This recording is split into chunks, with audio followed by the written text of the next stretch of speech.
before going to chapter 2, I had said it's important to share the 4 set of verses that influenced my thinking. So having done that, now time to get back to chapter 2, which is known as Sankhya Yoga. Chapter 2 का नाम है Sankhya Yoga. Sankhya Yoga का मतलब समझ लीजिए the yoga of self-realization और the yoga of attainment. इस chapter में 72 वर्सेस हैं और वो 4 पार्ट्स में डिवाइडेड हैं. पहला पार्ट है जो फोकस करता है जब अर्जुन प्ली कर रहे हैं भगवान को, रिक्वेस्ट कर रहे हैं भगवान को गाइडेंस के लिए, तो पहला पार्ट है. फिर दूसरा पार्ट है जब भगवान डिस्क्राइब कर रहे हैं इटर्नल सोल के बारे में, जिसको कि चैप्टर 2 में देहिनः कहा गया है. वो अजर अजन जो सोल है, जो आत्मा है, उसके बारे में बता रहे हैं भगवान. देन थर्ड पार्ट में भगवान कर्म और योग के बारे में बताते हैं. और फिर लास्ट पार्ट में वो बताते हैं कि एक सेल्फ रियलाइज्ड व्यक्ति है, उसके क्या गुण होते हैं. These are the 4 parts of chapter 2. Today we will cover verses 2.1 to 2.10. So 10 verses आज कवर करेंगे चैप्टर 2 के, जो कि लार्जली अर्जुन भगवान को प्ली कर रहे हैं गाइडेंस के लिए, उसके ऊपर है. So I'll start off with the literal translation and then I will share some interesting facts with you. So verse 1 है, संजय उवाच तम तथा कृपया आविष्टम अश्रुपूर्ण आकुले इक्षणम विषिदंतम इदम वाक्यम उवाच मधुसूदन. संजय कहते हैं कि मधुसूदन भगवान फिर उसको, जो कि पिटी से भरा हुआ था, बहुत डिस्पॉन्डेंसी से भरा हुआ था, जिसकी आंखें आंसुओं से भरी हुई थीं, आंसुओं से व्याकुल थीं, उस दुखी डिस्पॉन्डेंट व्यक्ति को भगवान मधुसूदन ने ये वाक्य कहे.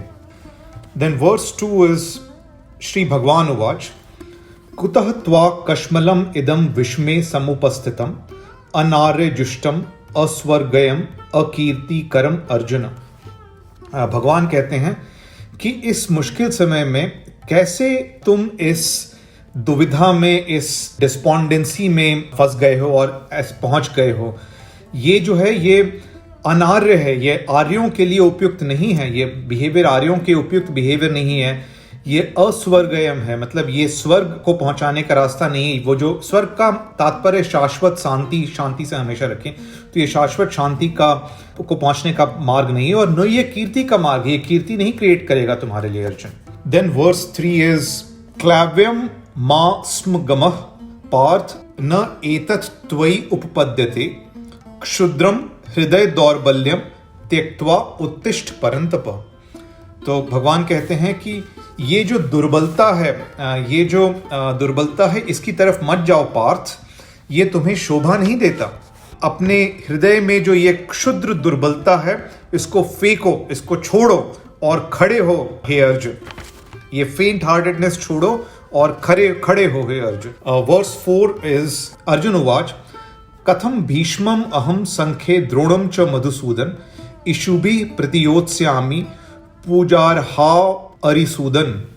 तो अर्जुन कह रहे हैं हे अरिसूदन, फिर से हे मधुसूदन, अरिसूदन, ये सब भगवान कृष्ण के नाम है. हे मधुसूदन, कैसे मैं इस युद्ध में भीष्म से, द्रोण से, शस्त्रों से उस प्रतियोगिता में उनका मुकाबला करूंगा, कैसे मैं उनसे लड़ूंगा शस्त्रों से, तीरों से इस युद्ध में, जो मेरे लिए पूजा के योग्य हैं, पूजार्हो हैं, पूजा के योग्य हैं, जिनकी मुझे पूजा करनी चाहिए. वर्स 5 इज गुरून अहत्वा ही महानुभावान श्रेयो भोक्तुम भैक्ष्यम अपि इह लोके हत्वा अर्थ कामान तु गुरून इह एव भुंजीय भोगान रुधिर प्रदिग्धान.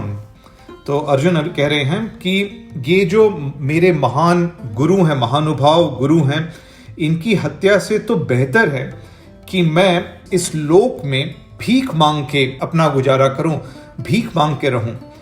इन अर्थ की कामना के लिए इन गुरुओं की हत्या, तो मुझे ऐसा लगेगा जैसे मैं वो खाना खा रहा हूं जो खून से सना हुआ है. इसके बाद जो भी मैं भोग रहा हूं वो मुझे खून से सना हुआ लगेगा. I will be feeding on blood stained benefits and happiness, ये कह रहे हैं अर्जुन. तो ये वर्स 5 था.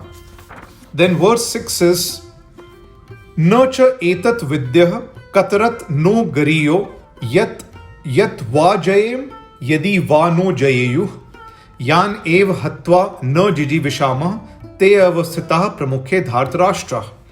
तो अर्जुन कह रहे हैं कि मैं तो तय ही नहीं कर पा रहा हूं कि मेरे लिए क्या बेहतर है, कि वो हमें जीते या मैं उनको जीतूं। जो मुझे यहाँ मेरे सामने खड़े हैं धार्तराष्ट्र यानी धृतराष्ट्र के पुत्र, ये वही हैं जिनकी हत्या करने की मुझ में कोई इच्छा नहीं है, मुझ में कोई जिजीविषा नहीं है इनकी हत्या करने की। That was verse 6. Then verse 7 is कार्पण्य दोषो उपहत स्वभाव पृच्छामि त्वाम धर्म सम्मूढ़ चेता यत् श्रेयम स्यात् निश्चितम ब्रूहि तत् मे शिष्यः ते अहम शाधि माम त्वाम प्रपन्नम। तो अर्जुन कह रहे हैं कि मेरा जो मन है, मेरा जो स्वभाव है, वो पेंटनेस से और सिंपथी से और पिटी से भर गया है, और मैं मूढ़ जो हूं, मैं आपसे धर्म पूछ रहा हूं। मेरे लिए क्या श्रेयस्कर है, मेरे लिए क्या बेहतर है, ये मुझे साफ निश्चित तरीके से आप बताइए। वो कह रहे हैं मुझे साफ बताइए, मुझे इंस्ट्रक्ट कीजिए, मैं आपका शिष्य हूं और आपकी शरण में हूं। तो यहां पर अर्जुन भगवान से कह रहे हैं मुझे आप क्लियरली बताइए कि मेरे लिए सही क्या है धर्म के हिसाब से, और मुझे इंस्ट्रक्ट कीजिए। मैं आपका शिष्य हूं और मैं आपकी शरण में हूं। ये वर्स 7 है। देन वर्स 8 इज नहि प्रपश्यामि मम अपनुद्यात् यत् शोकम उत्शोन्नम इंद्रियाणाम अवाप्य भूमौ असपत्नम रिधम राज्यम सुराणामपि च आधिपत्यम।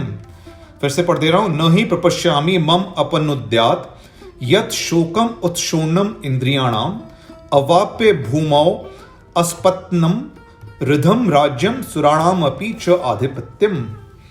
तो अर्जुन कहते हैं कि मुझे समझ में नहीं आ रहा है कि किस तरह से मेरे अंदर जो ये हो रहा है, जो मेरी सभी इंद्रियों को शुष्क कर रहा है, उनको ड्राई अप कर रहा है, वो कैसे दूर हो रहा है। मुझे समझ में नहीं आ रहा है कि मुझे तो ऐसा लग रहा है कि अगर मुझे सुख समृद्धि से भरा हुआ राज्य भी इस धरती पर मिल जाए तो भी ये नहीं जाएगा, या मुझे सुरों का आधिपत्य यानी देवों का आधिपत्य या बहुत अच्छे लोगों का आधिपत्य मिल जाए तो भी ये जो शोक मेरे अंदर है, जो मेरी इंद्रियों को शुष्क कर रहा है, वो नहीं जाएगा। So that was verse 8। Verse 9 is Sanjay उवाच एवं उक्त्वा हृषिकेशम गुडाकेशः परंतपः न योत्स्य इति गोविंदम उक्त्वा तु क्षीणम बभूव। तो इस संजय कह रहे हैं कृष्ण को यह कहने के बाद अर्जुन ने कहा कि मैं युद्ध नहीं करूंगा, और शांत हो गए। वर्स 10 है तम उवाच ऋषिकेशः प्रहसन इव भारत सेनयोः उभयोः मध्ये विषीदंतम इदम वचः। तब हे भारत मतलब धृतराष्ट्र को कह रहे हैं संजय, क्योंकि भारत धृतराष्ट्र का भी नाम है, भरत के जो वंशज हैं। तो ये संजय कह रहे हैं कि हे धृतराष्ट्र, तब उसको जो दोनों सेनाओं के बीच में डिस्पोंडेंट विषीदंत मतलब बहुत दुखी बैठा हुआ था, उसको ऋषिकेश भगवान कृष्ण ने फिर ये वचन कहे।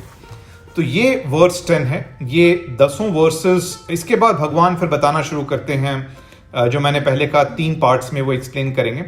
ये 10 वर्सेस हैं जो हम आज कवर करेंगे, और जैसा कि आप देख सकते हैं कि इसमें अर्जुन जो है उनकी जो पीड़ा है, उनका जो दुख है और उनकी जो डिस्पोंडेंसी है वो कंटिन्यू कर रही है, और वो इसमें कृष्ण को कह रहे हैं। और कृष्ण कहते हैं कि ये तुम्हें शोभा नहीं देता, दुर्बलता की तरफ मत जाओ, उठो और लड़ो, ये अनार्य है, ये अस्वर्गयम है और ये अकीर्तिकरम है।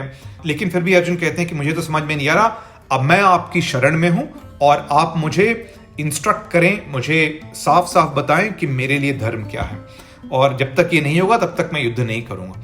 ये है इन 10 वर्सेस का लिटरल ट्रांसलेशन। तो ये सब तो सही है। आई थिंक इसमें एक मुझे इंटरेस्टिंग इंटरप्रिटेशन जो परमहंस योगानंद ने बताया है वो मैं आपसे शेयर करना चाहता हूँ। अभी हम गीता पढ़ रहे हैं, और गीता में तो खैर भगवान बताते हैं कि 3 मार्ग हैं शाश्वत शांति प्राप्त करने के लिए, चाहे वो ज्ञान का मार्ग है, चाहे वो कर्म का मार्ग है, चाहे वो ध्यान का मार्ग है, वो क्या है, किस तरह से उस पर चला जा सकता है। और हम लोग जैसे जैसे गीता में जाएंगे वो हमें सुनने को मिलेगा, और ये भगवान ने बताया और अर्जुन को बताया। लेकिन परमहंस योगानंद का कहना है कि ईश्वर जो है और भगवान जो है ये हमेशा शब्दों से ह्यूमन रूप में ही नहीं बात करते हैं। उनके बात करने के बहुत सारे तरीके हैं, और उनके बात करने के तरीके में किसी बुद्धिमान व्यक्ति का आपके सामने आना, किसी वाइज मैन का आपके सामने आना और उसका आपको बताना, वो भी एक तरीका है। टीचर का, गुरु का आपको इंस्ट्रक्ट करना और बताना कि आपके लिए सही क्या है, किस तरह से आप शाश्वत शांति को प्राप्त करें, वो भी एक तरीका है। और इसके साथ साथ आपकी जो इनर वॉइस है, आपका जो इनर इंट्यूशन है, आपकी जो अंदर की आवाज है, वो भी एक तरह से भगवान आपको कह रहे होते हैं बहुत मौकों पर कि ये सही है, ये गलत है।